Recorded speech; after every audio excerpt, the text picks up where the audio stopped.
Good evening everyone.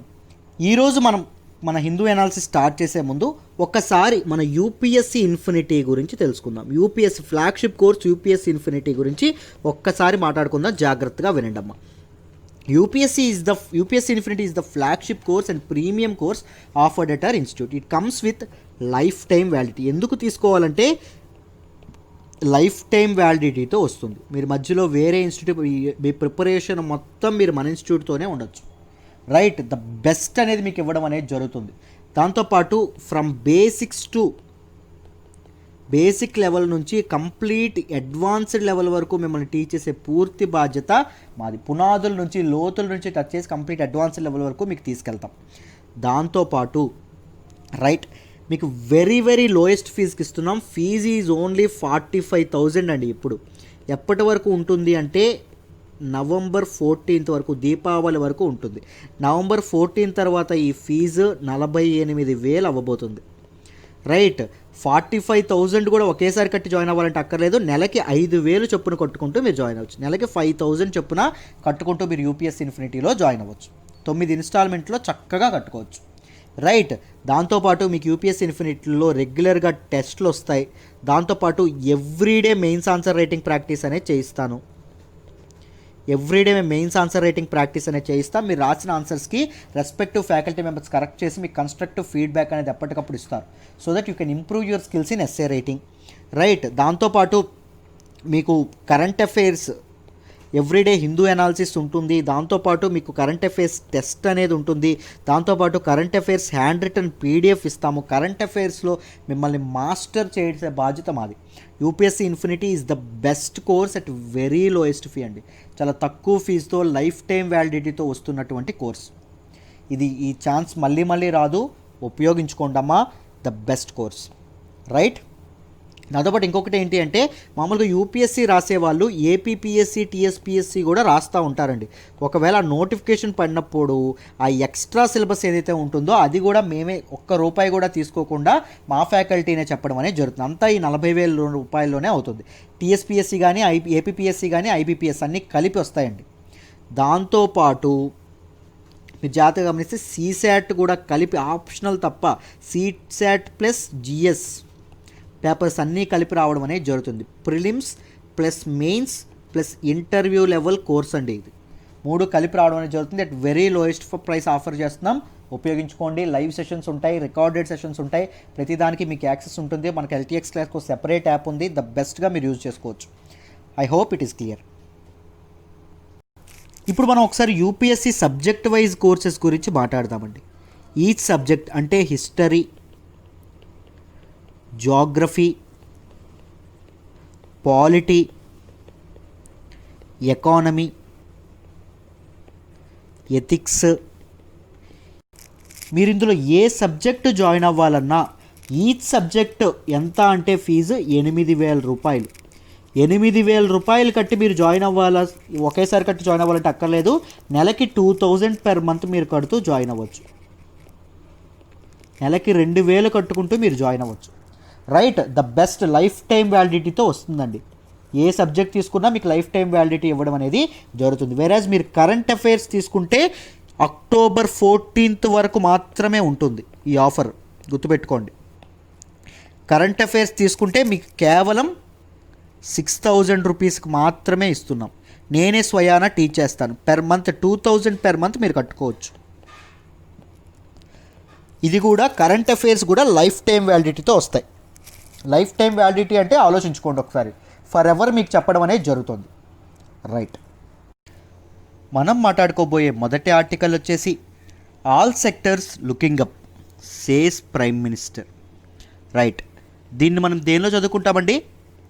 GS paper 3లో economy related ఆర్టికల్లో చదువుకోవడం అనేది జరుగుతుంది.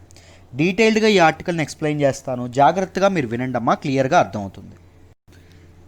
ఏం లేదమ్మా, మన ప్రైమ్ మినిస్టర్ నరేంద్ర మోడీ గారు in a recent event virtual global investor round table VGIR అంటాం. దీని గురించి కూడా ఫ్యాక్ట్స్ ఎక్స్ప్లెయిన్ చేస్తాను, జాగ్రత్తగా వినండి. ఈ విజిఐఆర్ మీటింగ్లో అందరూ ఎవరైతే గ్లోబల్ ఇన్వెస్టర్స్ ఎవరైతే ఉన్నారో, దాంతోపాటు ఇండియన్ బిజినెస్ పైనీర్స్ ఎవరైతే ఉన్నారో, గ్రేటెస్ట్ ఎక్స్పర్ట్స్ కానీ ఎకానమీ ఎక్స్పర్ట్స్ కానీ వీళ్ళందరూ మీట్ అవుతారు. పాలసీ మేకర్స్ కానీ ఈ రౌండ్ టేబుల్ దీనిలో ఆ మీట్ అయిన దగ్గర ఈయన ఏమన్నారు అంటే ప్రైమ్ మినిస్టరు తన స్పీచ్ ఇస్తూ కంట్రీ యొక్క ఎకానమీ, ఇండియా ఎకానమీ అనేది చాలా స్టేబుల్గా ఉంది, రైట్, ఇట్ ఈస్ వెరీ స్టేబుల్గా ఉంది. దాంతోపాటు ఆల్ సెక్టార్స్, మొత్తం అన్ని sectors they are looking up, పుంజుకుంటున్నాయి అని చెప్పడం అనేది జరిగింది. గ్లోబల్ మనీ మేనేజర్స్ ఎవరైతే ఉంటారో వాళ్ళందరినీ ఇండియాలో ఇన్వెస్ట్ చేయడానికి ఈయన వెల్కమ్ చేయడం అనేది జరిగింది. Invited global money managers looking for returns with reliability, returns రావాలి with reliability, right. Reliable returns కోసం ప్రయత్నిస్తున్నటువంటి ప్రతి ఒక్క మనీ ఇన్వెస్టర్స్ ఎవరైతే ఉంటారో వాళ్ళని ఇండియాలో ఇన్వెస్ట్ చేయండి అని చెప్పి ఆయన భరోసా ఇవ్వడం అనేది జరిగింది, రైట్. దీని ప్రకారంగా ఆయన డిఫరెంట్ గవర్నమెంట్ ఇనిషియేటివ్స్ ఏవైతే ఉన్నాయో వాటిని కూడా మెన్షన్ చేయడం అనేది జరిగింది. Government is of doing business, అంటే బిజినెస్ అనేది ఇండియాలో సులభతరం అవ్వడానికి ఏమేం చేస్తున్నారు ఏంటి అని చెప్పి మాట్లాడడం అనేది జరిగింది.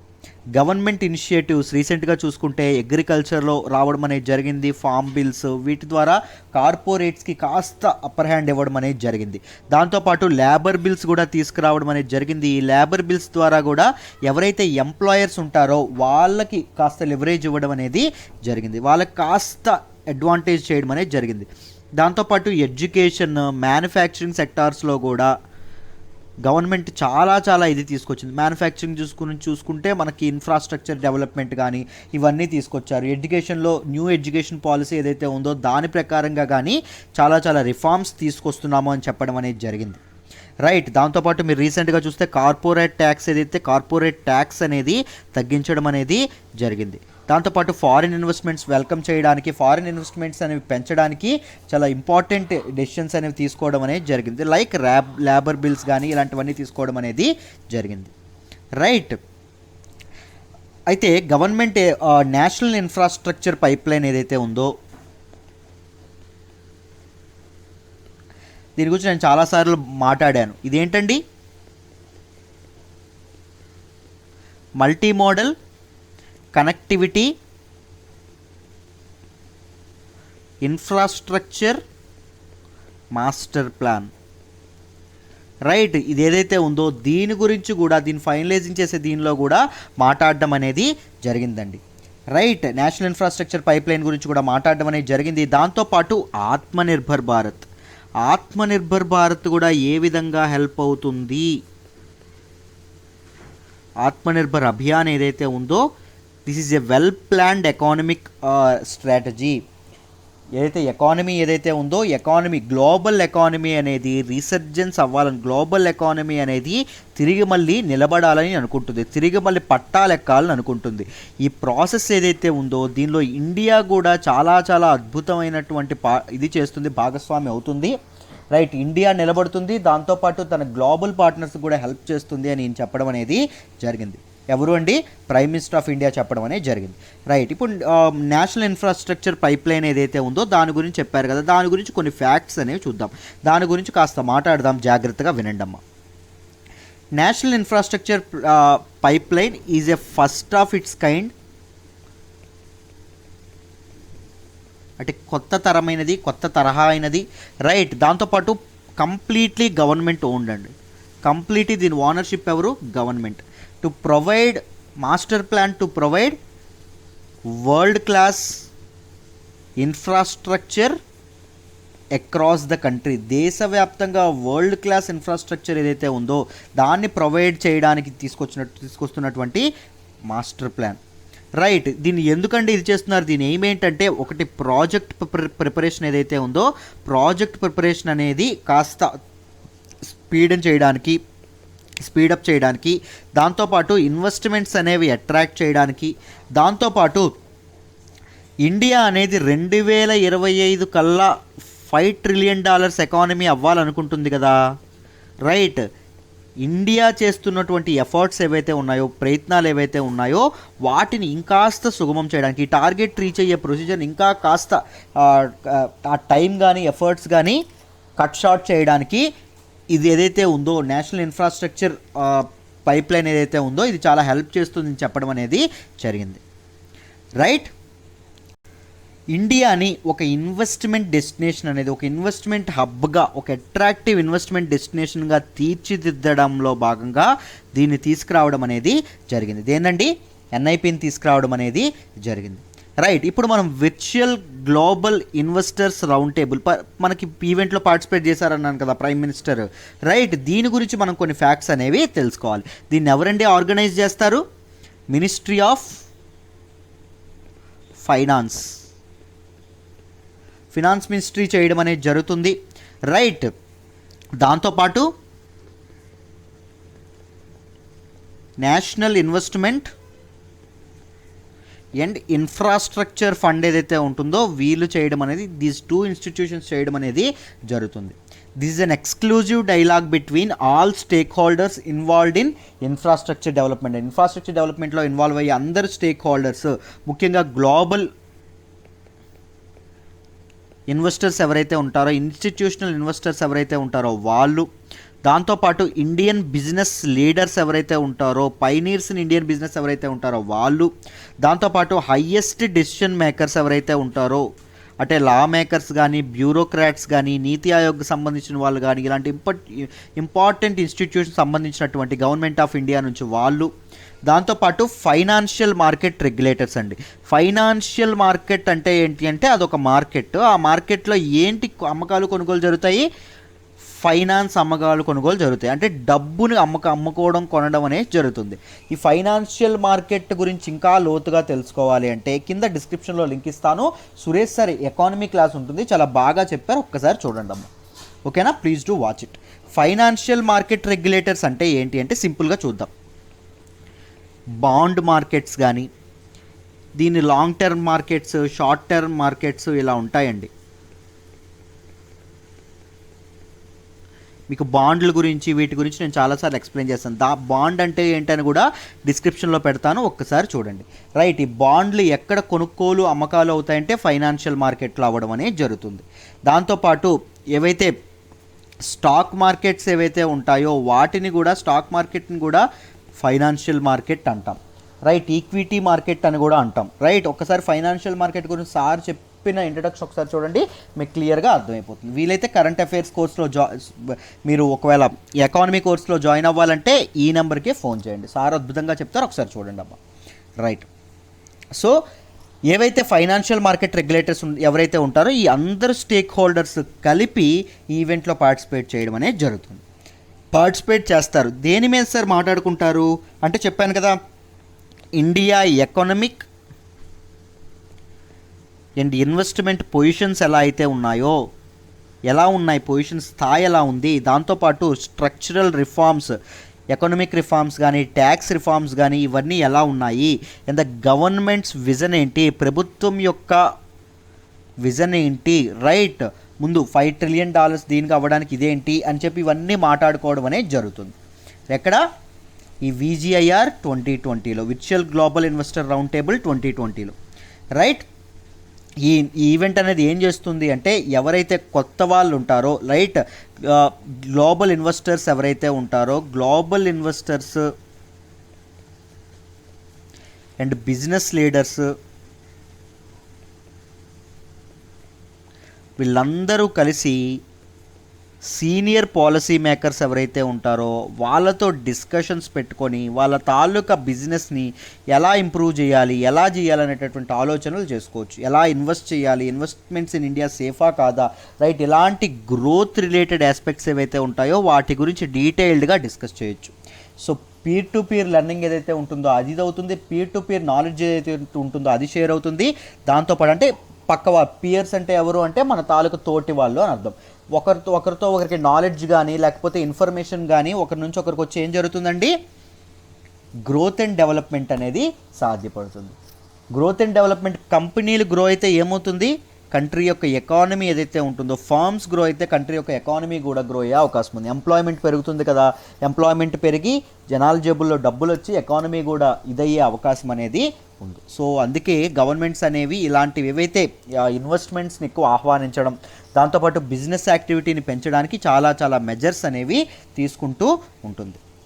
రైట్, మీకు ఈ ఆర్టికల్ డీటెయిల్డ్గా అర్థమైందనే అనుకుంటున్నాను. What is virtual global investor round table అనేది, దాంతోపాటు నేషనల్ ఇన్ఫ్రాస్ట్రక్చర్ పైప్లైన్ అంటే ఏంటి, మనకి ప్రైమ్ మినిస్టర్ రీసెంట్గా ఏం చెప్పారు, ఇవన్నీ మీకు అర్థమయ్యాయనే అనుకుంటున్నాను. Let's move to the next article అమ్మ. మనం మాట్లాడుకోబోయే నెక్స్ట్ ఆర్టికల్ వచ్చేసి all insults not offence under SC ST act. దీని గురించి డీటెయిల్డ్గా మనం తెలుసుకుందామండి. జాగ్రత్తగా వినండి. జిఎస్ పేపర్ 2లో మనం దీన్ని చదువుకుంటాం. క్లియర్గా ఎక్స్ప్లెయిన్ చేసే ప్రయత్నం చేస్తాను, జాగ్రత్తగా వినండి అమ్మా. మొదట ఎస్సీ ఎస్టీస్ అంటే మీకు తెలుసు, సొసైటీలో ఎక్కువ వినిపిస్తూ అనే పదం ఉంటుంది. Scheduled caste and scheduled tribes. వీళ్ళ మీద అఘాయిత్యాలు జరుగుతాయంట, అట్రాసిటీస్ అనేవి జరుగుతాయి. ఎవరు పాల్పడతారు?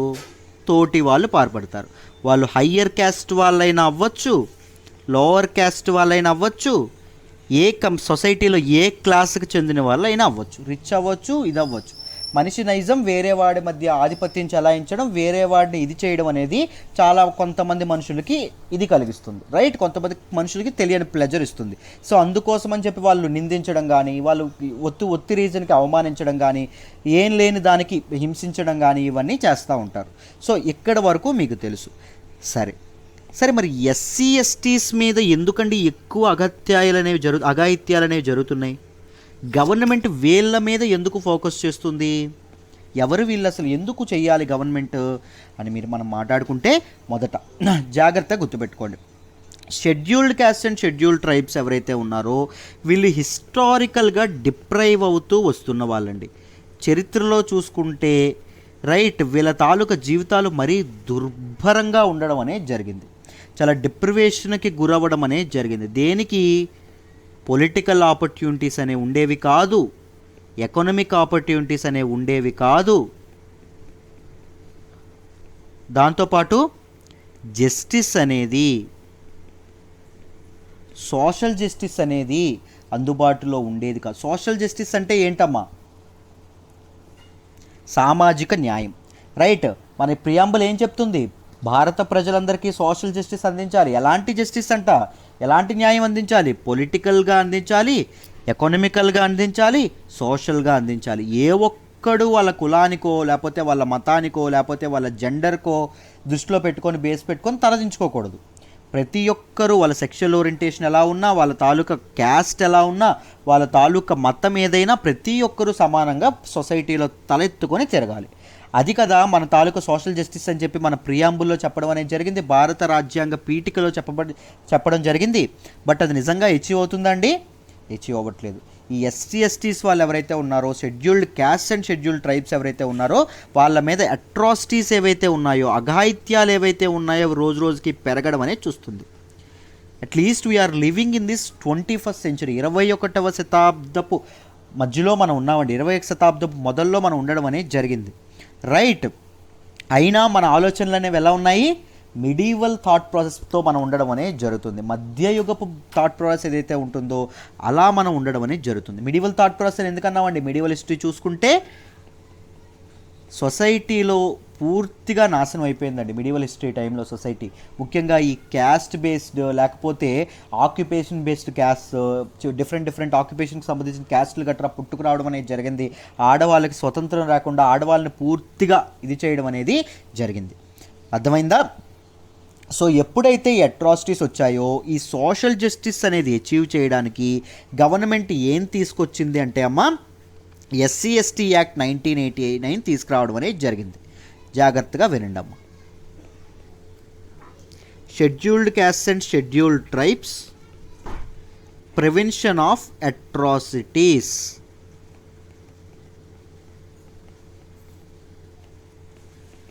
యాక్ట్ 1989 ఇది తీసుకురావడం అనేది జరిగింది. 1989లో తీసుకురావడం అనేది జరిగింది. దీన్ని ఇంకొక పేరు ఏమంటాము? ఎస్సీ ఎస్టీ యాక్ట్ అని సింపుల్గా అనేస్తారు, రైట్? ఎందుకండి ఇది తీసుకొచ్చారు? పేరులోనే ఉంది కదా, ప్రివెంట్ అట్రాసిటీస్. వాళ్ళ మీద జరుగుతున్నటువంటి ఇవేవైతే ఉన్నాయో అఘాయిత్యాలు లాంటివి ఏవైతే ఉన్నాయో వాటిని ప్రివెంట్ చేయడానికి తీసుకురావడం అనేది జరిగింది. ఎవరిని? ఎస్సీ ఎస్టీలో చెందినటువంటి వాళ్ళ మీద దాడులు కానీ అఘాయిత్యాలు కానీ ప్రివెంట్ చేయడానికి. దీని ద్వారా ఏం చేస్తారండి, వీళ్ళకి ఈ కేసులు ఏవైతే ఉంటాయో ఈ కేసులు వాదించడానికి స్పెషల్ కోర్ట్స్ అనేవి ఎస్టాబ్లిష్ చేయడం అనేది జరుగుతుంది. రైట్. తర్వాత ఏం జరిగింది అంటే ఈ ఎస్సీ ఎస్టీ యాక్ట్ 1989కి కొన్ని అమెండ్మెంట్లు అనేవి జరిగినాయండి. రైట్. సిగ్నిఫికెంట్ అమెండ్మెంట్ చూసుకుంటే 2015వ అమెండ్మెంట్, ఎస్సీ ఎస్టీ యాక్ట్కు 2015లో ఒక అమెండ్మెంట్ జరిగింది. ఆ 2015లో అమెండ్మెంట్లో ఏం చెప్పారు అంటే కొన్ని డెఫినిషన్స్, అట్రాసిటీస్కి అనే దానికి కొన్ని డెఫినిషన్స్ ఇవ్వడం అనేది జరిగింది. ఎస్సీ ఎస్టీ యాక్ట్ 1989 ఏం చెప్పింది అంటే ఎస్సీ ఎస్టీల మీద అఘాయిత్యం పాల్పడిన వాళ్ళని కన్ఫామ్గా ఇది చేయాలి అని చెప్పడం అనేది జరిగింది. కన్ఫామ్గా పనిష్ చేయాలని చెప్పడం అనేది జరిగింది. 2015లో ఏం చెప్పారు, స్పెషల్ కోర్ట్స్ అనేవి తీసుకురావాలి అని చెప్పారు. స్పెషల్ కోర్ట్స్ అనేవి ఎస్టాబ్లిష్ చేయాలి కేసులను వాదించడానికి. దాంతోపాటు డిఫరెంట్ అట్రాసిటీకి డిఫరెంట్ డెఫినిషన్స్ అనేవి ఇవ్వడం అనేది జరిగింది. దానిలో ఒకటిది, ఫస్ట్ది ఫిజికల్ అట్రాసిటీ అండి. ఫిజికల్ అట్రాసిటీ అంటే ఏంటి అంటే టాంజరింగ్ ఆఫ్ హెడ్ మస్టాచ్, అంటే మనం గుండు గీయించడం ఏదైతే ఉంటుందో లేకపోతే మేసం తీయించడం ఏదైతే ఉంటుందో అలా చేసి వాళ్ళు అవమానించడాన్ని ఫిజికల్ అట్రాసిటీ అంటాం.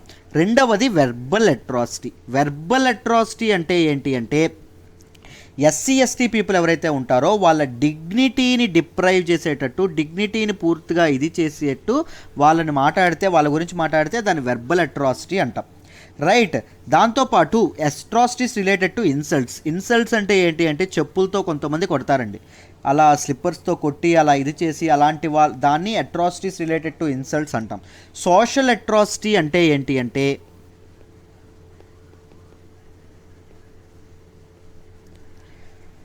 అగ్రికల్చరల్ ఫెసిలిటీస్ కానీ, ఇరిగేషన్ ఫెసిలిటీస్ కానీ, కెనల్స్ ఫెసిలిటీస్ కానీ, ఫారెస్ట్ రైట్స్ కానీ ఇవన్నీ వాళ్ళ నుంచి దూరం చేయడాన్ని సోషల్ అట్రాసిటీ అంటాం. రైట్. మాన్యువల్ స్కావెంజింగ్ ఏదైతే ఉంటుందో, మనుషులు వదిలినటువంటి మూత్రం ఏదైతే ఉంటుందో, మలం ఏదైతే ఉంటుందో దాన్ని వాళ్ళ చేతులతో ఎత్తిపిస్తారండి కొంతమందితో. రైట్. ఇలాంటివి చేయడం అనేది జరుగుతుంది, ఇలా అవమానించడం అనేది జరుగుతుంది. దాంతోపాటు దేవదాసి సిస్టమ్, అంటే కొన్ని కులాలకు సంబంధించినటువంటి ఆడవాళ్ళని గుడుల్లో ఉన్నటువంటి బొమ్మలు ఏవైతే ఉంటాయో, దేవుళ్ళు ఎవరైతే ఉంటారో వాళ్ళతో పెళ్లి చేయించి వాళ్ళని అలా ఇది చేయడం అనేది జరుగుతుంది, వాళ్ళకి దేవుడిని అంకితం చేయడం అనేది జరుగుతుంది. They are not allowed to live a dignified and free life అండి. సో ఇలాంటి దేవదాసి సిస్టమ్ ఏదైతే ఉంటుందో అలాంటి వాటిని ఇది చేయడానికి, దాంతోపాటు విచ్ హంటింగ్ లాంటి సోషల్ హజార్డ్స్ ఏవైతే ఉంటాయో, అంటే ఒక ఆడదాన్ని ఎవరైనా సెక్షువల్గా ఏమైనా కోరికలు కోరారనుకోండి మగవాళ్ళు, అవి ఒప్పుకోనటువంటి ఆడవాళ్ళని కానీ, బాగా చదువుకున్నటువంటి ఆడవాళ్ళని కానీ, లేకపోతే ఎక్కువగా స్టబర్న్గా రిజిడ్గా బోల్డ్గా ఉండేటటువంటి ఆడవాళ్ళు ఉంటారు, వాళ్ళ మీద మగవాళ్ళు ఏం చేస్తారంటే విచ్ అనేటటువంటి ఒక ముద్ర వేస్తారు. రైట్. మంత్రసాని అనేటటువంటి ఒక ముద్ర వేసి వాళ్ళని హంటింగ్ అనేది చేస్తారు. అంటే కొన్ని విషయాలు ఎంత దారుణంగా ఉంటాయంటే బట్టలన్నీ ఇప్పేసి విలేజ్ మొత్తం పరిగెత్తేటట్టు చేస్తారండి. కొంతమందికి పళ్ళు అనేవి తీసేస్తారు, కొంతమందికి జుట్టు అనేది తీసేస్తారు. రైట్. కొంతమందికి దారుణంగా హింసించడం అనేది జరుగుతుంది, విపరీతంగా ఇది చేయడం అనేది జరుగుతుంది. సో ఈ విచ్ హంటింగ్ ఏదైతే ఉందో, ఈ విచ్ హంటింగ్ లాంటివి, దాంతోపాటు ఎస్సీ ఎస్టీ ఉమెన్ ఎవరైతే ఉంటారో వాళ్ళ గార్మెంట్స్ బట్టలు ఏవైతే ఉంటాయో వాటిని తీసేసి వాళ్ళని హింసించడం కానీ, దాంతోపాటు ఎస్సీ ఎస్టీ వాళ్ళని హౌస్ని, వాళ్ళ ఇంటిని, వాళ్ళ తాలూకా విలేజ్ని, వాళ్ళ తాలూకా రెసిడెన్స్ని వదిలి బయటికి వెళ్ళిపోమని చెప్పడాలు కానీ, వీటన్నింటి గురించి డిఫరెంట్ డెఫినిషన్స్ అనేవి ఈ 2015లో చేసినటువంటి అమెండ్మెంట్లో తీసుకురావడం అనేది జరిగింది. మనుషులు చూసారా, నేను చెప్తుంటే మీకు అనిపించవచ్చు ఇంత క్రూరంగా ఉందా సమాజంలో ఉంది. ఎస్ ఉందండి. మన చుట్టుపక్కల, మన పక్కింట్లో, మన ఎదురింట్లో కానీ జరగకపోవచ్చు, కానీ బయట సొసైటీలో మీరు పైనుంచి చూస్తే, ఎప్పుడైనా ఒక ఈగిల్స్ అయితే చూస్తే, అంటే పైనుంచి బాగా ఎత్తుగా హై డైమెన్షన్లో మీరు చూస్తే సొసైటీని, మీకు అర్థమవుతుంది ఎంత దారుణమైన ఇష్యూస్ మన సొసైటీలో ఉన్నాయో, ఎంత సొసైటీలో ఎన్ని విపరీతమైనటువంటి ఇవి మన సమాజంలో ఉన్నాయో మీకు తెలుస్తుంది. ఇవన్నీ మారాలంటే ఏం చేయాలి సార్? ఇవన్నింటిలో చేంజ్ రావాలంటే ఏం రావాలి? మనుషుల థాట్ ప్రాసెస్లో చేంజ్ రావాలి, మనుషుల మనసుల్లో చేంజ్ రావాలి. రైట్. మన ఆలోచన విధానాల్లో చేంజ్ రావాలి. మన మనుషుల ఆలోచనలు చేంజ్ అయితే ఏమవుతుంది? మన ఇల్లు అనేది బాగుపడుతుంది. మన ఇల్లు బాగుపడితే ఏమవుతుందండి?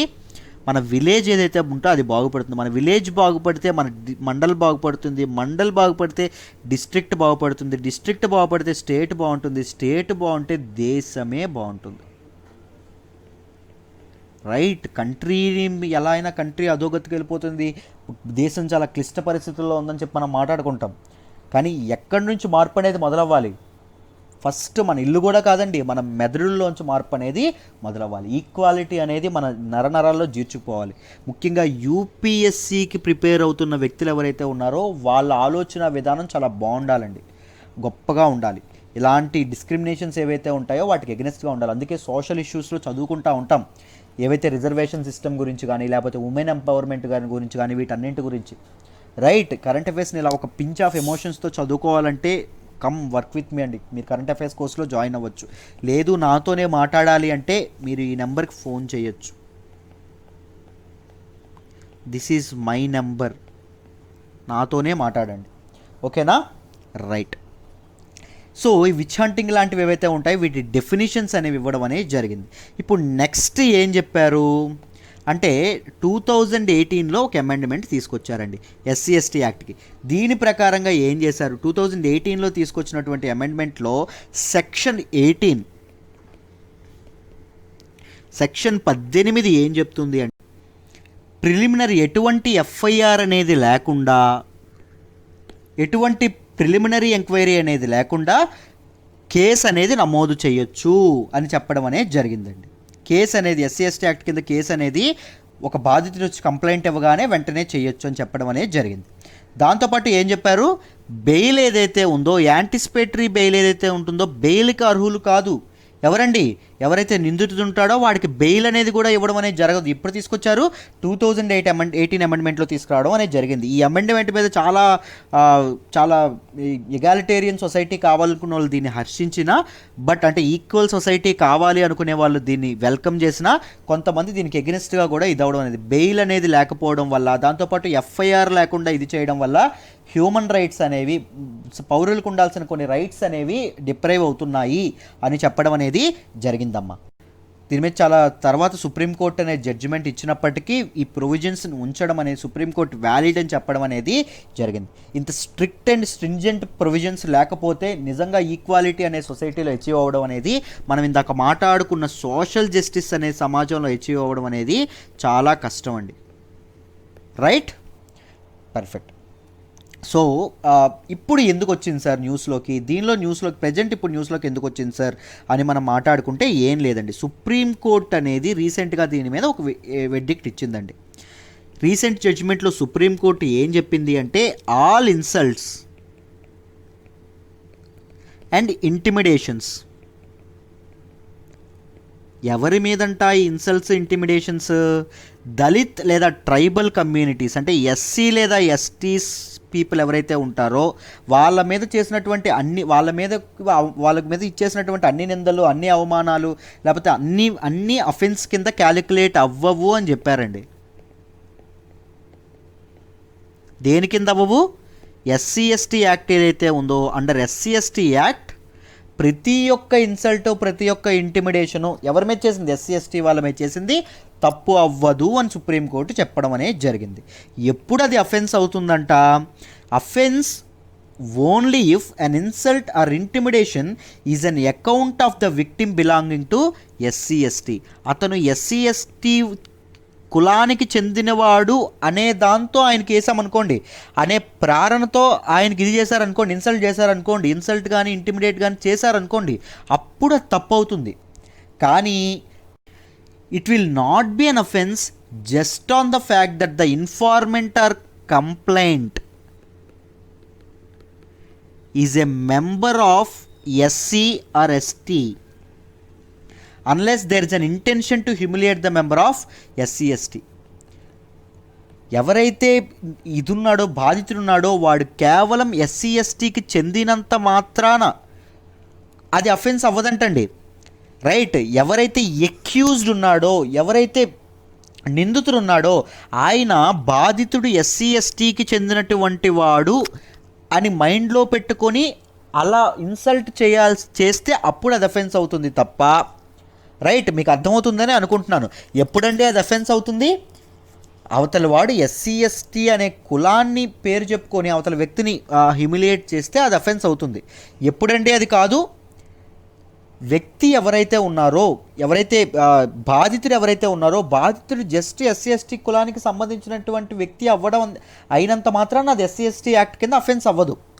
ఎప్పుడవుతుంది? ఒకవేళ నిందితుడు ఎస్సీ ఎస్టీ కులాన్ని ఇన్సల్ట్ చేయాలని, హ్యూమిలియేట్ చేయాలనే ఇంటెన్షన్తో అతన్ని ఇన్సల్ట్ చేశాడు అనుకోండి ఆ వ్యక్తిని, అప్పుడు అది అఫెన్స్ అవుతుంది అని సుప్రీంకోర్టు చెప్పడం అనేది జరిగింది. ఎందుకు అంటే ఈ ఎస్సీ ఎస్టీ యాక్ట్ ఏదైతే ఉందో ఇది తీవ్రమైనటువంటి ఎక్స్ప్లాయిటేషన్కు గురవుతుందండి.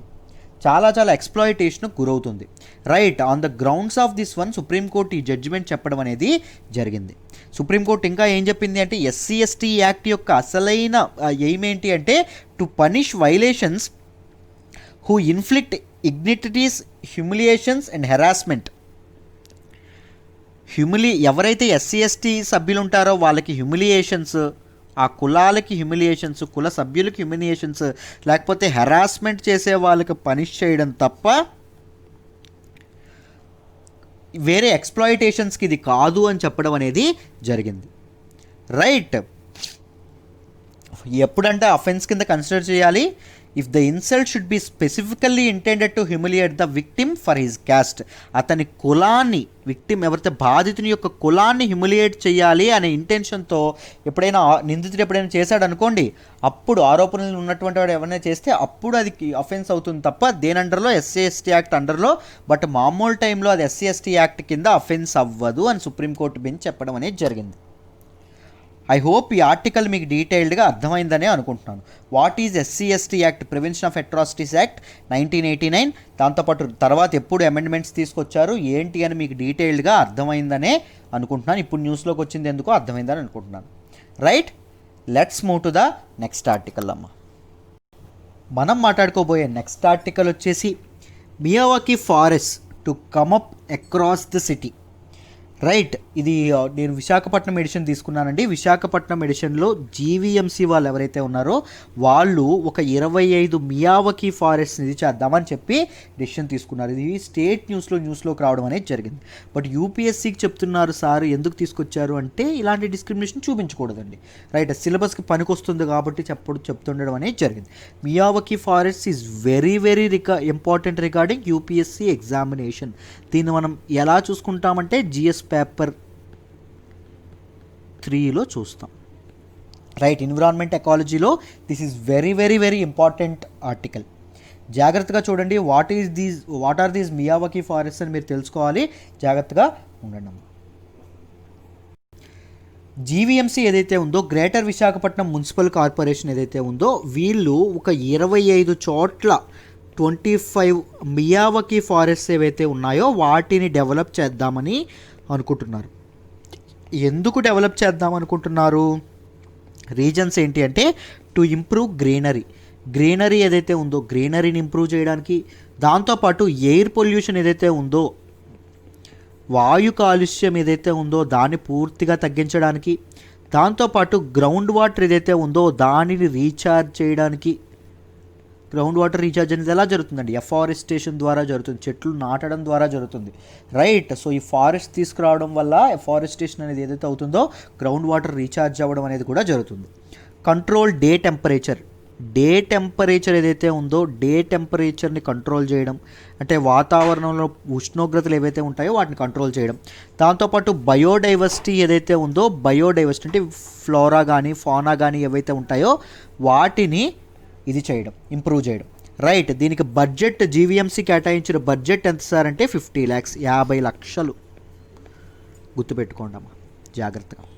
క్లియర్గా డీటెయిల్డ్గా ఎక్స్ప్లెయిన్ చేస్తాను, వినండి. ఏం లేదు, మీరు ఇప్పుడు తెలుసుకోవాల్సింది ఏంటి అంటే మియావాకీ ఫారెస్ట్ అంటే ఏంటో తెలుసుకోవాలి. This Miyawaki method of growing forest ఏంటో మీకు అర్థం కావాలి. ఈ మియావాకీ అంటే ఏంటి సార్ అంటే, దీనిని మియావాకీ అని ఎందుకు పేరు వచ్చింది అంటే అకిరా మియావాకీ అనేటటువంటి ఒక సైంటిస్ట్ ఎవరైతే ఉన్నారో, జపనీస్ బాటనిస్ట్ ఎవరైతే ఉన్నారో ఆయన దీన్ని డెవలప్ చేయడం అనేది జరిగింది. ఇది ఎందుకు వాడతారు అంటే ఇట్ హెల్ప్స్ టు బిల్డ్ ఒక డెన్స్ మందమైనటువంటి నేటివ్ ఫారెస్ట్ ఏవైతే ఉంటాయో native forest with in a short time అండి, ఒక తక్కువ టైంలో ఇది చేయడానికి ఇది ఉపయోగపడడం అనేది జరుగుతుంది. రైట్. అర్బన్ ఎఫారెస్టేషన్ అనే కాన్సెప్ట్ ఏదైతే ఉందో దానిని రెవల్యూషనైజ్ చేయడానికి ఈ మియావకీ మెథడ్ని తీసుకురావడం అనేది జరిగింది. బ్యాక్ యార్డ్స్ ఏవైతే ఉన్నాయో, పెరట్లు ఏవైతే ఉన్నాయో, పెరడ్లు అంటాం కదా, వాటిని మినీ ఫారెస్ట్గా, చిన్న ఫారెస్ట్గా మార్చడానికి మియావకీ ఇదేదైతే ఉంటుందో సిస్టమ్ ఏదైతే ఉందో అది చాలా బాగా ఉపయోగపడుతుందని చెప్పడం అనేది జరిగిందండి. ఈ మియావకీ సిస్టంలో ఏం చేస్తారు అంటే దే ప్లాంట్ ట్రీస్ని ప్లాంట్ చేయడం అనేది జరుగుతుంది. ఓన్లీ నేటివ్ స్పీసీస్ ఏవైతే ఉంటాయో, ఏ ప్రాంతంలో అయితే చేద్దాం అనుకుంటున్నారో అక్కడ తగినటువంటి నేటివ్ స్పీసీస్ ఏవైతే ఉంటాయో వాటిని ఇది చేయడం అనేది జరుగుతుందండి. రైట్. వాటిని ఇది కలెక్ట్ చేయడం అనేది జరుగుతుంది. కలెక్ట్ చేసి దాన్ని ఏం చేస్తారు, దగ్గరగా పాతడం అనేది జరుగుతుంది. దగ్గరగా పాతడం వల్ల రైట్ విత్తనాలు అనేవి దగ్గరగా వేయడం వల్ల ఏం జరుగుతుంది, ఇట్ సేవ్ స్పేస్ అనేది చాలా సేవ్ అవుతుంది. రైట్. అర్బన్ ఏరియాలో ముఖ్యంగా స్పేస్ సేవ్ చేయడం అనేది very important. Right. So space save అవుతుంది. దాంతోపాటు ఇంకేం జరుగుతుంది, శాప్లింగ్స్ ఏవైతే ఉంటాయో అవి దగ్గరగా నాటడం వల్ల వీటి తాలూకా గ్రోత్ అనే దానికి ఒకటి సహకరించుకోవడం అనేది జరుగుతుంది. The support each other in growth. Grow అవడానికి ఒకటి సపోర్ట్ చేసుకోవడం అనేది కూడా జరుగుతుంది. దాంతోపాటు సన్లైట్ ఏదైతే ఉంటుందో ఇవి మందంగా పెరగడం వల్ల సన్లైట్ అనేది నేల ఏదైతే ఉంటుందో ఎర్త్ని చేరకుండా ఇవి కట్టడి చేస్తాయండి. సన్లైట్ అనేది ఎర్త్ని భూమిని అడుగుని చేరకుండా కట్టయితే ఏమవుతుంది, ముఖ్యంగా కలుపు ఏదైతే ఉంటుందో వీడి పెరగదు. సో అవసరమైన మొక్కలు ఏవైతే ఉంటాయో వాటికి సరైనటువంటి రసాయనాలు కానీ సరైనటువంటి ఇవి కానీ అందుతాయండి. రైట్. ఆ మొక్కలు ఏవైతే ఉన్నాయో అవి చాలా ఫాస్ట్గా పెరగడం అనేది జరుగుతుంది. Right. Very good. They block sunlight అండి, sunlight in reaching ground. Right. Next దీంతోపాటు ఇంకొకటి ఏంటి అంటే they are very maintenance free అండి. మొదట 3 సంవత్సరాలు మెయింటెనెన్స్ చేస్తే సరిపోతుంది. తర్వాత దీన్ని అసలు మెయింటైన్ చేయక్కర్లేదు. సెల్ఫ్ సస్టైనబుల్, చెట్లు వాటికవే పెరగడం అనేది జరుగుతుంది. రైట్. ది మెథడ్ వల్ల ఏం జరుగుతుంది అంటే ప్లాంట్ గ్రోత్ అనేది 10 times ఫాస్టర్ అనేది పెరగడం అనేది జరుగుతుంది. రైట్. ప్లాంటేషన్ ఏదైతే ఉంటుందో ప్లాంటేషన్ సుమారుగా 30 times అనేది డెన్సర్ అవ్వడం అనేది జరుగుతుంది. 30 times మందంగా, మామూలు అడవుల కంటే మందంగా ఉండడం అనేది జరుగుతుంది. రైట్. మామూలుగా ఒక అడవి న్యాచురల్గా ఒక ఫారెస్ట్ అనేది ఫామ్ అవ్వడానికి సుమారు 200 నుంచి 300 ఏళ్ళు పడుతుందండి.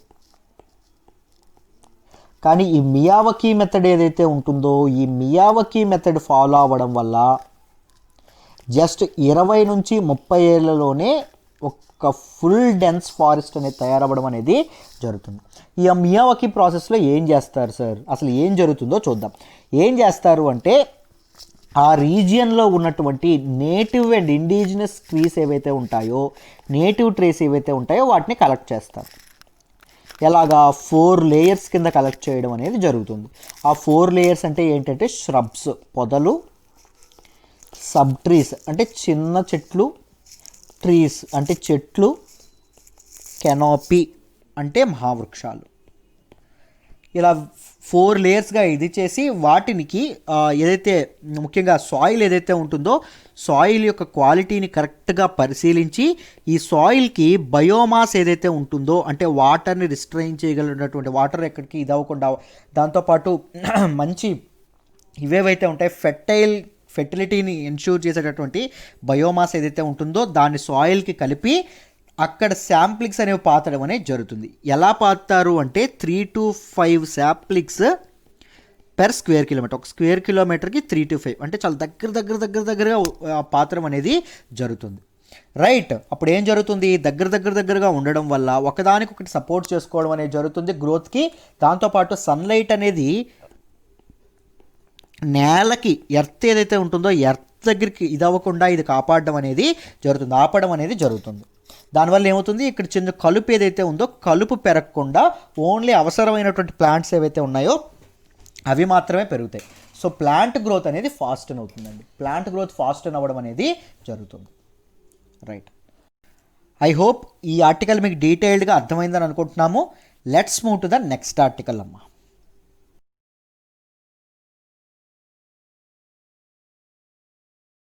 మనం మాట్లాడుకోబోయే నెక్స్ట్ ఆర్టికల్ వచ్చేసి supreme court order on NPS, non performing assets causing problems. ఎవరు చెప్పారండి? ఆర్బీఐ చెప్పడం అనేది జరిగింది, రిజర్వ్ బ్యాంక్ ఆఫ్ ఇండియా చెప్పడం అనేది జరిగింది. దీన్ని మనం జిఎస్ పేపర్ 3 ఎకానమీలో చదువుకుంటామండి. Very very very important article నేర్చుకోబోతున్నాం, జాగ్రత్తగా వినండి అమ్మా.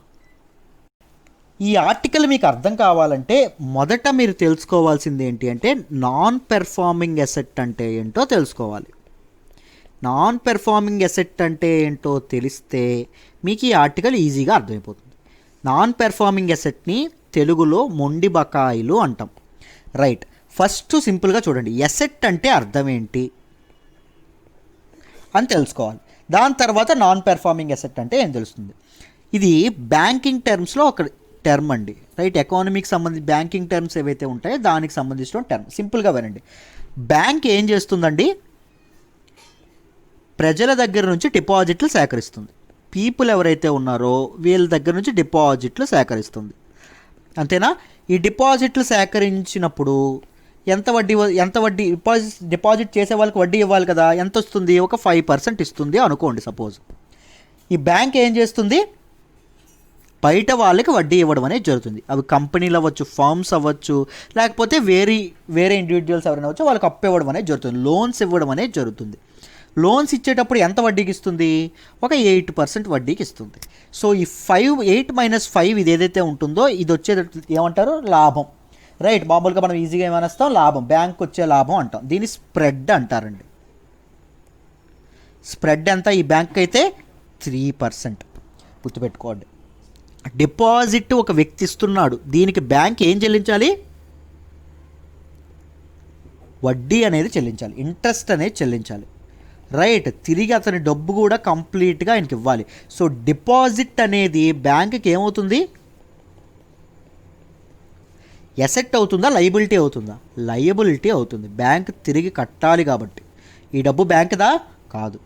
కానీ బ్యాంకు బయట వ్యక్తులకి లోన్ ఇస్తుందండి, లోన్ ఇవ్వడం అనేది జరుగుతుంది. రైట్, ఈ లోన్స్ ఏవైతే ఉంటాయో దీన్ని ఏమంటాము? బ్యాంక్ ఇదేమవుతుంది? ఎసెట్ అవుతుంది. ఎందుకు? బ్యాంక్ మీద బ్యాంక్ ఆ లోన్ మీద బ్యాంక్ కొంత ఇంట్రెస్ట్ వస్తుంది, బ్యాంక్ ముందుకు వెళ్ళడానికి అది ఉపయోగపడుతుంది. సో ఎసెట్ అని దేన్ని అంటాము? లోన్ అనడం అనేది జరుగుతుంది. ఇక్కడ వరకు మీకు అర్థమైందని అనుకుంటున్నాను. So loan is an asset, దేనికండి? బ్యాంక్కి. నాన్ పెర్ఫార్మింగ్ అసెట్ అంటే ఏంటి అంటే ఉపయోగపడినటువంటి అసెట్. ఎప్పుడు ఒక అసెట్ ఉపయోగపడకుండా అవుతుంది, ఎప్పుడు ఒక లోన్ ఉపయోగపడకుండా అవుతుందంటే ఒక వ్యక్తి, లోన్ తీసుకున్నటువంటి వ్యక్తి కానీ ఫర్మ్ కానీ 90 రోజుల వరకు తీసుకున్న తర్వాత 90 days వరకు చెల్లించాల్సిన టైంకి దగ్గర 90 రోజుల వరకు ఒకవేళ డబ్బులు చెల్లించలేదనుకోండి, ఈఎంఐ 90 రోజుల వరకు కట్టలేదనుకోండి, అప్పుడు ఆ లోన్ ఏమవుతుంది అంటే నాన్ పెర్ఫార్మింగ్ అసెట్ కింద క్లాసిఫై చేయడం అనేది జరుగుతుంది. ఏం చేస్తారు? మొండి బకాయిల కింద క్యాలిక్యులేట్ చేయడం అనేది జరుగుతుంది. What happens if a loan account becomes non performing asset? ఎవరైనా వ్యక్తులు 90 రోజుల వరకు అప్పు చిరిగి కట్టకపోతే ఏమవుతుంది? కట్టాల్సిన దానికంటే అప్పు కట్టకపోతే ఏమవుతుంది? నాన్ పెర్ఫార్మింగ్ అసెట్, మొండి బకాయి అవుతుందండి. ఒకవేళ మొండి బకాయి అయితే ఏంటవుతుంది? బ్యాంక్ ఏం చేస్తుంది అని అంటే, మొదట ఎప్పుడైనా లోన్ తీసుకునేటప్పుడు మామూలుగా మనం ఏం పెడతాము? కొలాటరల్ సెక్యూరిటీస్ కొన్ని పెడతాం. అంటే ఇంటి పేపర్ల మీద లోన్ కానీ, బంగారం మీద లోన్ కానీ, లేకపోతే ఏదైనా మన పొలం మీద లోన్ కానీ పెడతాం. నాన్ పెర్ఫార్మింగ్ అసెట్ మీద నిర్ణయించింది అనుకోండి, నాన్ పెర్ఫార్మింగ్ అసెట్గా నిర్ణయిస్తే బ్యాంక్ అనేది ఏం చేస్తుంది? మొదటి ఆప్షన్, బ్యాంక్ వాటిని అమ్మేస్తుంది. రైట్, అమ్మేసి డబ్బులు తెచ్చుకుంటుంది. రైట్, దేని మీద? సెక్యూరిటీస్ మీద. రెండవది ఏం చేస్తుంది అంటే రీస్ట్రక్చర్ చేస్తుంది. లోన్ మొత్తం తిరగేసేస్తుంది అంటారు, తిరగేయడం అంటారు మీకు తెలిస్తే. రైట్, అంటే ఏం చేస్తుంది? బ్యాంక్ దగ్గర ఎవరైనా 10,000 తీసుకున్నారు అనుకోండి. రైట్, 10,000కి లోన్ మొత్తం కట్టాల్సింది 15,000 అయింది అనుకోండి. 15,000 కట్టలేదనుకోండి, 15,000 ప్రిన్సిపల్ అమౌంట్ ఇంకొక వడ్డీతో వడ్డీ రేటు మార్చి కంప్లీట్గా రీస్ట్రక్చర్ చేయడం అనేది జరుగుతుంది. విడదీయడం, ఈఎంఐలుగా విడదీయడం, ఇలా రీస్ట్రక్చర్ చేయడం అనేది జరుగుతుంది. మూడవది ఏం చేస్తుంది అంటే, రైట్, బ్యాడ్ బ్యాంక్స్ లాంటివి ఏవైతే ఉంటాయో, లేకపోతే ఇలాంటి వాటిని ఏమంటామంటే ఎసెట్ రీస్ట్రక్చరింగ్ కంపెనీస్ అంటామండి. అసెట్ రీస్ట్రక్చరింగ్ కంపెనీస్ ఏవైతే ఉంటాయో వీటికి అప్పచెప్పడం అనేది జరుగుతుంది. అంటే బ్యాంకుకి పలానా వ్యక్తి 15,000 చెల్లించాలనుకోండి, దీన్ని ఏం చేస్తారు అంటే ఈ బ్యాంక్ అకౌంట్ని బ్యాడ్ బ్యాంక్ అమ్మేస్తారండి, వీళ్ళ కంపెనీలకు అమ్మేస్తారు. ఎంతకు అమ్ముద్ది అంటే పాపం కొంత నష్టపోయి 12,000కో 11,000కో అమ్మేయడం అనేది జరుగుతుంది. అమ్మేసిన తర్వాత ఏమవుతుంది, ఈ బ్యాడ్ బ్యాంక్స్ అనేవి ఆ వ్యక్తి దగ్గర చచ్చో చెడో ఇతని దగ్గర లాక్కోవడం అనేది జరుగుతుంది. దీన్ని అప్పును వసూలు చేసుకోవడం అనేది జరుగుతుంది. బ్యాంక్కి ఈ బ్యాడ్ బ్యాంక్ లాభం ఎలా వస్తుంది, డిఫరెన్స్ ఏదైతే ఉంటుందో, ఈయన 15,000 చెల్లించాడు అనుకోండి, బ్యాంక్ దగ్గర నుంచి 11,000కే ఆ లోన్ అకౌంట్ను కొనుక్కున్నాయి అనుకోండి, మిగిలిన 4,000 ఏదైతే ఉంటుందో 4,000 బ్యాడ్ బ్యాంక్స్కి ఇది అవ్వడం అనేది జరుగుతుంది. రైట్, దానికి స్ప్రెడ్గా ఉండడం అనేది జరుగుతుంది. సో బ్యాడ్ బ్యాంక్స్ గురించి కూడా ఇంకా తెలిసిపోయింది, ఇంకేం మీకు చక్కగా. రైట్, అయితే చూడండి, ఇప్పుడు రీసెంట్గా ఇది ఎందుకు న్యూస్లోకి వచ్చిందంటే, ఈ తతంగం అంతా మనం ఎందుకు మాట్లాడుకుంటున్నామంటే కోవిడ్-19 వచ్చిందండి. కోవిడ్-19 వచ్చిన తర్వాత చాలామంది కోవిడ్-19 ఏం తీసుకొచ్చింది నేను చాలాసార్లు చెప్పాను. ఒకటి హెల్త్ ఇది తీసుకొచ్చింది, ఆరోగ్య సంక్షోభం ఏదైతే ఉంటుందో, హెల్త్ క్రైసిస్ ఏదైతే ఉంటుందో దాన్ని తీసుకొచ్చింది. దాంతోపాటు ఇంకేం తెచ్చిందండి, ఎకనామిక్ క్రైసిస్, ఆర్థిక సంక్షోభం కూడా తీసుకురావడం అనేది జరిగింది. జనాలు చాలా ఎంప్లాయ్మెంట్ కోల్పోవడం అనేది జరిగింది, జీతాలు కట్ డౌన్ అవ్వడం అనేది జరిగింది. సో జనాల చేతిలో డబ్బులు ఉన్నాయా సార్ అంటే డబ్బులు లేవండి, పీపుల్ చేతిలో డబ్బులు లేకపోవడం అనేది జరిగింది, హెల్త్ క్రైసిస్ అనేది రావడం అనేది జరిగింది. ఈ టైంలో జాగ్రత్తగా వినండి అమ్మ. పీపుల్ అనేవాళ్ళు వాళ్ళు తీసుకున్న లోన్స్ ఏవైతే ఉన్నాయో లోన్స్ని తిరిగి కట్టగలరా, కట్టలేరు. సో బ్యాంకులు ఏమనౌన్స్, ఆర్బీఐ అనౌన్స్ చేసింది, మారటోరియం అనేటటువంటి ఒక సిస్టమ్ అనౌన్స్ చేసింది. మారటోరియం అంటే ఏంటి, ఈఎంఐలు కట్టాలి, కట్టకపోవడం కాదు, కానీ గ్యాప్ విత్ సింపుల్ పాజ్ ఒకటి ఇవ్వడం అనేది జరిగింది. ఎన్నాళ్ళు ఒక 3 నెలల పాజ్ ఇవ్వడం అనేది జరిగింది, దేనికి, ఈఎంఐలు కట్టడానికి. సుప్రీంకోర్టు దీని గురించి ఒక ఇది చెప్తూ, జనాలు పాపం చాలా ఇబ్బందుల్లో ఉన్నారు కదా అబ్బాయి, మీరు జనాల తాలూకా లోన్స్ ఏవైతే ఉంటాయో లోన్స్ని ఎన్పిఎస్గా క్లాసిఫై చేయొద్దు, నాన్ పెర్ఫార్మింగ్ అసెట్స్ మొండి బకాయిలుగా క్లాసిఫై చేయొద్దు అని చెప్పడం అనేది జరిగింది. ఒక్కటి జాగ్రత్తగా గుర్తుపెట్టుకోండి, ఎన్పిఎస్గా క్లాసిఫై చేయకపోతే వ్యక్తి నుంచి బ్యాంకులకు డబ్బులు రావు. ఇక్కడ చూడండి, బ్యాంక్ ఉంది, ఇక్కడ వ్యక్తి ఉన్నాడు, ఇతనికి లోన్ ఇచ్చింది బ్యాంకు, డిపాజిట్ చేసే వ్యక్తి ఎవరైతే ఉన్నారో డిపాజిట్ చేసే వ్యక్తి ఉన్నారు. రైట్, ఈ వ్యక్తి డిపాజిట్ చేస్తున్నారు, ఈ లోన్ తిరిగి వీడు కట్టకపోయాడు అనుకోండి, ఈ వ్యక్తి ఎవరైతే ఉన్నారో ఈ వ్యక్తి డిపాజిట్ చేసిన డబ్బును తిరిగి తీసుకోవాలనుకుంటున్నాడు అనుకోండి, ఏం జరుగుతుంది, బ్యాంక్ దగ్గర డబ్బు లేకపోతే బ్యాంక్ తిరిగి కట్టలేదు. బ్యాంక్ ఒక్కసారి నా దగ్గర డబ్బులు లేవు చేతులు ఎత్తేసింది అనుకోండి, ఏం జరుగుతుంది, ప్రజలు ఇంకోసారి బ్యాంకుల్లో ఇన్వెస్ట్ చేయడం, బ్యాంకుల్లో సేవ్ చేయడం అనేది ఇదవుతుందా. సో బ్యాంకింగ్ సిస్టమ్ మీదే జనాలకి ఇబ్బంది ఇది అవ్వడం అనేది జరుగుతుంది, బ్యాంకింగ్ సిస్టమ్ మీదే జనాలకి నమ్మకం పోవడం అనేది జరుగుతుంది. దాంతోపాటు ఇంకేం జరుగుతుందమ్మా, ఈ వ్యక్తి లోన్ తీసుకుని తిరిగి కట్టలేదు అనుకోండి, అప్పుడు ఏం జరుగుతుంది, బ్యాంకులు అనేవి వేరే వాళ్ళకి లోన్ ఇవ్వగలవా, ఇవ్వలేవు. బ్యాంకులు వేరే వాళ్ళకి లోన్ ఇవ్వకపోవడం అనేది జరుగుతుంది. ఈ లోన్ ఒక వ్యక్తికి అయితే పర్లేదు పర్సనల్ యూజ్ కోసం, ఒక ఫర్మ్ అనుకోండి, ఒక ఎంఎస్ఎంఈ లాంటి దానికి బ్యాంక్ లోన్ ఇవ్వనందనుకోండి, ఏమవుతుంది, ఫర్మ్స్ దగ్గర డబ్బులు లేకపోతే ఎంప్లాయ్మెంట్ అనేది ఏం జరుగుతుంది, ఆగిపోతుందా లేదా, ఎంప్లాయ్మెంట్ జనరేషన్ అనేది ఆగిపోతుంది. సో ఎన్పిఎస్ అనేవి ఇంత దారుణంగా ఇది చేయడం అనేది జరుగుతుంది, ఇంత దీనిగా ఇంత డిఫరెంట్ డైమెన్షన్స్ మీద ఇది అవ్వడం అనేది జరుగుతుంది. సో ఎంప్లాయ్మెంట్ మీద కూడా ఎన్పిఎస్ అనేది ఇది అవ్వడం అనేది జరుగుతుంది, జాగ్రత్తగా గుర్తుపెట్టుకోండి. Right, very good. So NPS అనేది క్లాసిఫై చేయడం అనేది బ్యాంకులకి చాలా ఇంపార్టెంట్, బ్యాంకుల యొక్క హెల్త్ కాపాడాలంటే చాలా చాలా ఇంపార్టెంట్ బ్యాంకులకి. కానీ ఏం జరుగుతుంది, సుప్రీంకోర్టు ఏం చెప్పింది, క్లాసిఫై చెయ్యమాకండి అని చెప్పింది. దీనివల్ల చాలా నష్టపోతున్నాము, దీనివల్ల చాలా ఇబ్బంది అవుతుందని ఎవరు చెప్పారండి, ఆర్బీఐ చెప్పడం అనేది జరిగింది. న్యూస్లోకి ఎందుకు వచ్చింది ఏంటో డిస్కస్ చేద్దాం, చూడండి అమ్మ. సుప్రీంకోర్టు తన వెడ్డికి చెప్తూ ఏం చెప్తుంది అంటే, ఆగస్టు 31 వరకు మీరు ఎట్టి పరిస్థితిలోని ఎన్పిఎస్ క్లాసిఫికేషన్ అనేది చేయకూడదు, చేయడం చాలా తప్పు అని చెప్పడం అనేది జరిగింది. ఎన్పిఏ అంటే నాన్ పెర్ఫార్మింగ్ అసెట్, అది ఎప్పుడు నాన్ పెర్ఫార్మింగ్ అసెట్ అవుతుందో నేను క్లియర్గా ఇప్పటివరకు ఎక్స్ప్లెయిన్ చేశాను. రైట్, అయితే దీనికి ఏమని చెప్పింది సెంట్రల్ బ్యాంక్ అయినటువంటి మన ఆర్బీఐ ఏమని చెప్పింది అంటే, ఈ రూలింగ్ ఏదైతే ఉంటుందో, ఈ వెర్డిక్ట్ ఏదైతే ఉంటుందో, ఇట్ అండర్మైన్స్ ద రెగ్యులేటరీ మ్యాండేట్ని అండర్మైన్ చేస్తుంది. బ్యాంకుల యొక్క హెల్త్ మీద ఇది చాలా ఎఫెక్ట్ చూపిస్తుంది, చాలా ఇంప్లికేషన్స్ అనేవి తీసుకురావడం అనేది జరుగుతుంది చెప్పింది. సుప్రీంకోర్టు ఎందుకు సారి నిర్ణయం తీసుకుంది అంటే, ప్రజలు పాండమిక్ ద్వారా ఏదైతే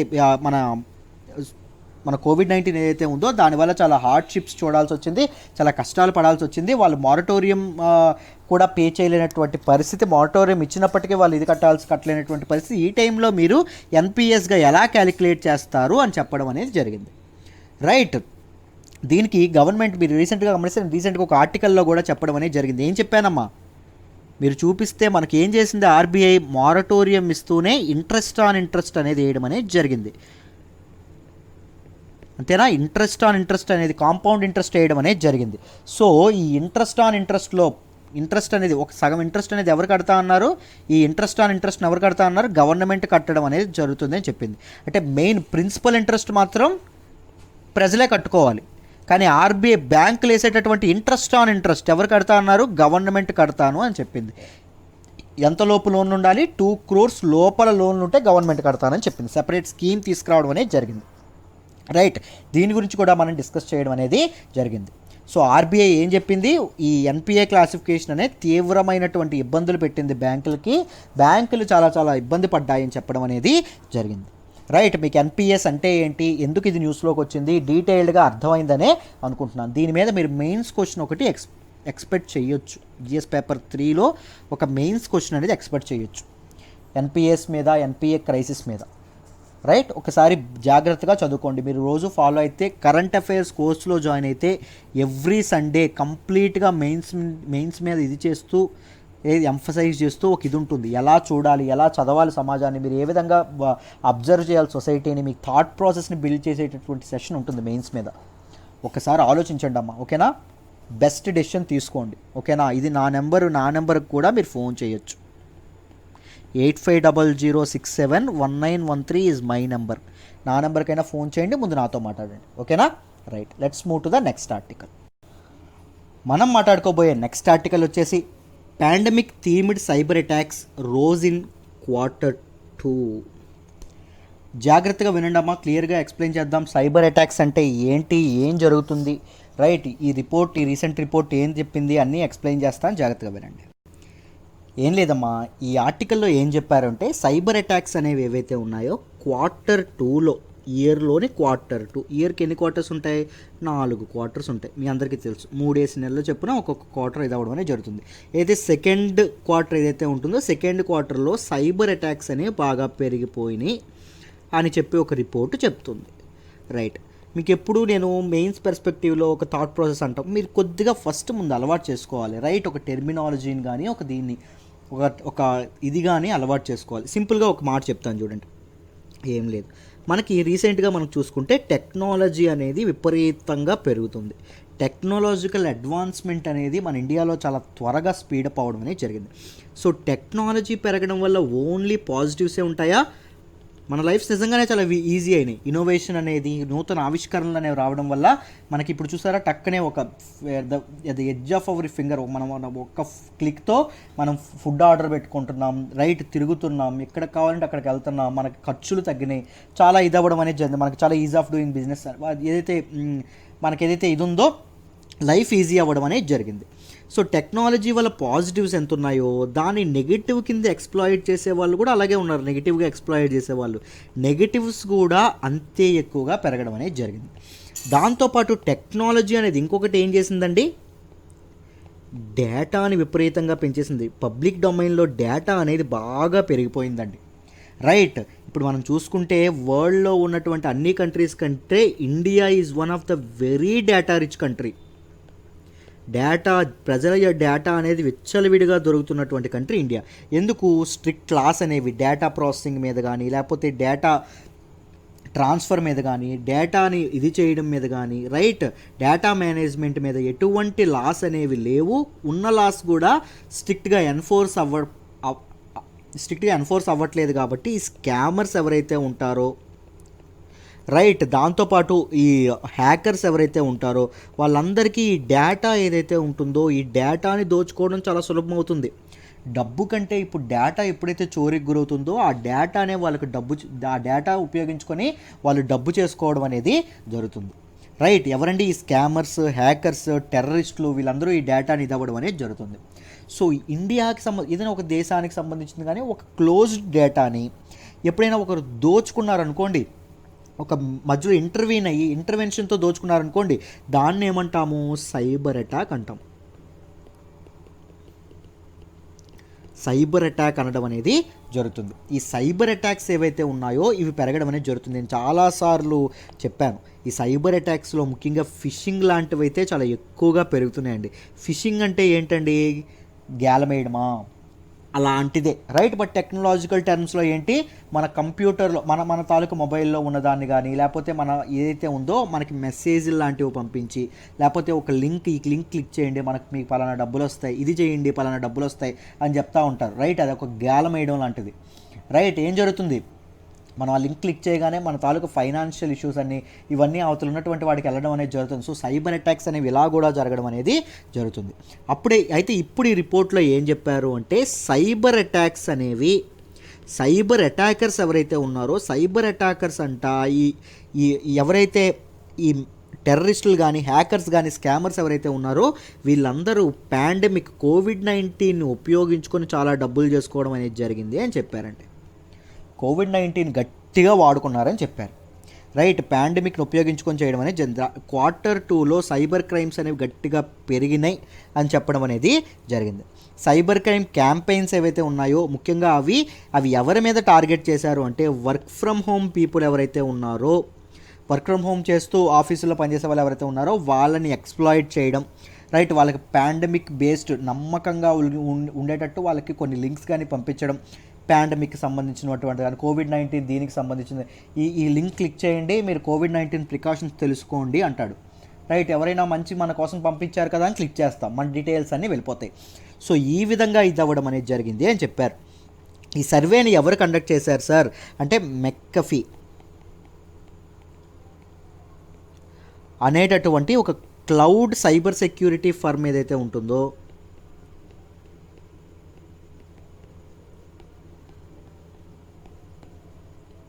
అది చేయడం అనేది జరిగింది. క్లౌడ్ సైబర్ సెక్యూరిటీ ఫర్మ్ ఏదైతే ఉంటుందో అది చేయడం అనేది జరిగింది. మొత్తం ఎంత, Q2లో ఏకంగా 605% అనేది పెరిగినాయి. పెరిగినాయి?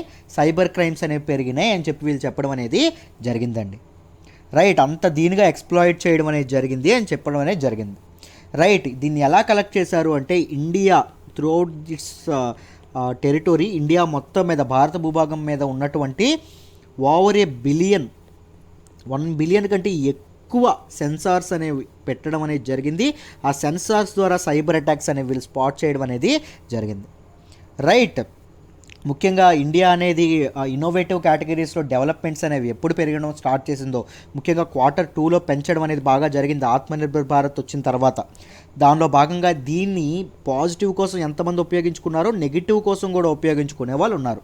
దీన్నే ప్లాట్ఫామ్గా చేసుకొని సైబర్ క్రైమ్ క్రిమినల్స్ ఎవరైతే ఉంటారో వీళ్ళందరూ కలిపి, సైబర్ అటాకర్స్ ఎవరైతే ఉంటారో వీళ్ళందరూ వర్కర్ ఫ్రమ్ హోమ్ పీపుల్ని కానీ, రిమోట్ ఏరియాస్లో ఉన్నటువంటి పీపుల్ని టార్గెట్ చేసి డబ్బు చేసుకోవడం అనేది జరిగింది, రైట్. విపరీతమైన ఇది చేసుకోవడం అనేది జరిగింది. దీన్ని డీటెయిల్డ్గా ఈ ఆర్టికల్లో చెప్పడం అనేది జరిగింది. మీకు సైబర్ అటాక్ అంటే ఏంటి, ఈ రిపోర్ట్లో ఏం చెప్పారు ఏంటి, డీటెయిల్డ్గా అర్థమైందనే అనుకుంటున్నాను, రైట్. మెయిన్స్ పర్స్పెక్టివ్లో ఎప్పుడైనా చదువుకోవాలండి. ఒకవేళ ఇదే క్వశ్చన్ మెయిన్స్లో వస్తే నేను ఎలా మొదలు పెట్టాలి, ఎలా బాడీని ఫ్రేమ్ చేసుకోవాలి, ఎలా కన్క్లూడ్ చేయాలనే ఆలోచన అనేది మీ అందరికీ ఉండాలి.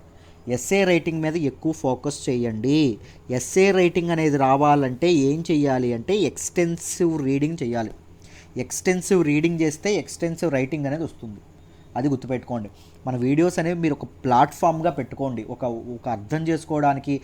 మాకేదో ఇదవుతుంది కానీ నేను నిరంతరం జీవితాంతం వీడియోలు చూస్తూ ఉండమని నేను చెప్పనండి, రైట్. మా సురేష్ సార్ ఎప్పుడు అదే చెప్తారు, రైట్.